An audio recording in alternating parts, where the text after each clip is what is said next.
What's up, Lego builders? Welcome back to Coconut Brick Studios for week 3 of building Ryloth.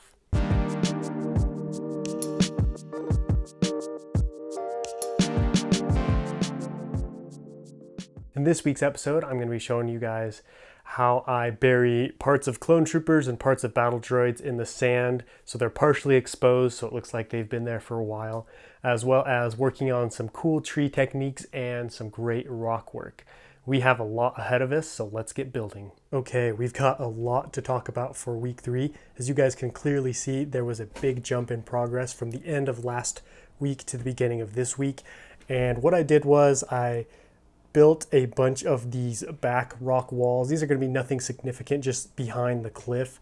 And I did this because I really needed a count to see how many more tan brick I'm going to need and basically what I'm going to need. I also did start working on these cliff faces on either side, but if any of you missed out on that, don't worry. I'm gonna take most of this apart and redo it because I mostly wanted to get the shape down, and I think I'll go back through and redo parts of it just to make it look more rock-like and just a little bit more natural. I also decided on the number of clone troopers I'm gonna have in this mock, and this is what I'm gonna have. I ended up kind of picking a happy medium between a little bit and all of them because I felt like I wanted to have a decent amount of 212 troopers in the mock, but one of those people watching the video last week, GM Productions, made a good point. Like, if you're going out to like a kind of sacred burial ground area where you lost, a friend, you're not going to bring a huge number of troops. So this is going to be a smaller patrol. I'm thinking about having 4 over here, and then 4 coming out of the canyon to report to Commander Cody and Obi-Wan Kenobi. I also have some very technical kind of building ideas that I'm going to show you guys. Because this was an old battlefield, I'm actually going to bury a bunch of droid parts like this throughout the mock, as well as some clone pieces. And this is pretty challenging because you can't just build a hill and then stick them in there. You actually have to take the plate up and then kind of shove them down in there. So we're going to start off with that week adding some more of those body parts from clones and droids because I want to get those in before I put the trees and the final terrain in. That way I can kind of just work around it, and it's going to be the easiest to do this right now when I just have the plate down. Here's a quick tutorial on how I did some of this burying. So we're going to bury a clone helmet, and what I did was I stripped the plate off and then stripped everything down to the base plate, and then I put a layer of flat plate. And then I kind of measured out beforehand like how much space a clone helmet would need, and it would need about a 2x2 space. And then what I did was I took these little cheese slopes and I kind of stuck them into the side, so they're not really connected to anything, they're just kind of chilling there. And then we got one on each side, and then I put flat tile in and then a plate because I wanted the clone helmet to be at a bit of an angle like that, not sitting flat. And so that little bump, that stud on top of that 1x1 plate will do that. And then I just measured the rest of the distance for the other side, and that's 2 cheese slopes with a 1x2 plate. And as you can see, that's a pretty snug looking fit. So now I have to kind of build around it to make it look like it's kind of buried in the ground. But yeah, that gives you guys a pretty good idea of what I did with like the droid head and the droid body and the droid arm. Now I'm going to take a quick break from the terrain of Ryloth, and I'm going to start working on some trees. In the scene that I'm recreating, there were quite a few trees kind of scattered around the canyon opening. And these trees are pretty unique to Ryloth. They're pretty small and stunted. They're not very tall, not very luscious. And they all have this unique olive green foliage. And so I have quite a few of these that I'm going to be taking advantage of and getting some nice accurate foliage coming down. I have a lot of these brown slope pieces that I'm going to be using. You can see I've got different varieties and different sizes, as well as these branch pieces for my trees. So I'm going to throw together some prototypes and then we'll check back in with another look. Here's one of my designs so far.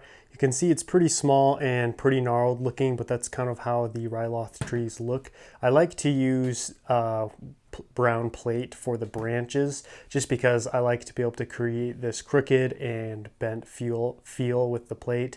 And then what I'm going to do is kind of fill in the top part with lots of foliage and see how it looks, take it apart, rework it until I kind of have a design that I like. Here is my tree design version 2.0. One really tough thing for me when building trees is typically, the largest part of the tree is down here at the base, and as it gets taller, it gets skinnier and smaller up towards the top. The only problem is I have to be able to put all of these branch pieces in at the top, which really makes the top look just as thick as the bottom. And so I had to do a little bit of reworking on this tree to kind of fix that, and I think it looks better. It's still not great, but I think this is probably as good as I'm gonna get. Hopefully you guys can see this all right. And so I'm gonna put some foliage on this now. As you guys can see, trees clearly are not my strong point when building. However, I think once I can get some foliage on this, I can kind of hide a lot of the upper part of the tree. Down here on the lower part, you guys can see I just used a lot of slope pieces and kind of stacked them together to kind of create some sort of tree trunk. Okay, I've got a couple of tree designs finished for you guys. So on this left side right here, we have the first tree I was showing you, which is kind of a straight up and down tree, and then kind of packed along the top, I've got all of the olive green foliage. I decided to use a touch of dark green just because I'm running really low on the olive green, and I want to try and make it last as long as possible because I do want to build one more tree with the olive green foliage as well. Over here on the right side, we have a little bit different of a design. So as you guys can see, this tree comes up right here in the center and then just branches off to the side. I saw one tree in the picture of the scene I'm recreating and it looked like that. And I thought this was a really cool look just with the one large trunk branching off to the side. And I honestly think it turned out pretty cool. Let me know what you guys think of this tree down below in the comments. So these are the two types of trees I have. Building these trees really makes me realize how much I need to improve on my tree building. And so I think I'm going to build one more and then we're going to put these in the mock. But for now, these are the trees that I have to work with and I think they did turn out okay. Now I'm going to bring these back over to the Ryloth mock. Here's where the two trees are going to go. We've got this bent one over here on the left side and then the straighter tree over here on the right side. But having placed these trees in the mock, I'm now realizing they take up a lot more space than I initially realized. So I don't think there's going to be any way that I could fit 4 trees on the mock, maybe 3.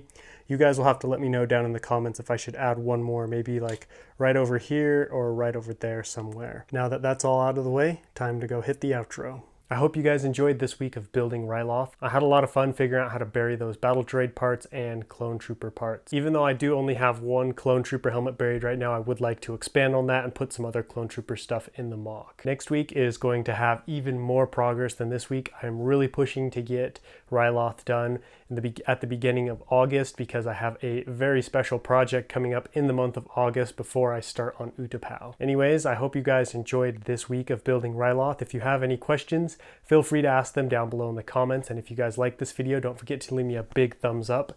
And as always, if you're new to this channel, please consider subscribing so you don't miss out on future great content and mocks. But until next time, happy building.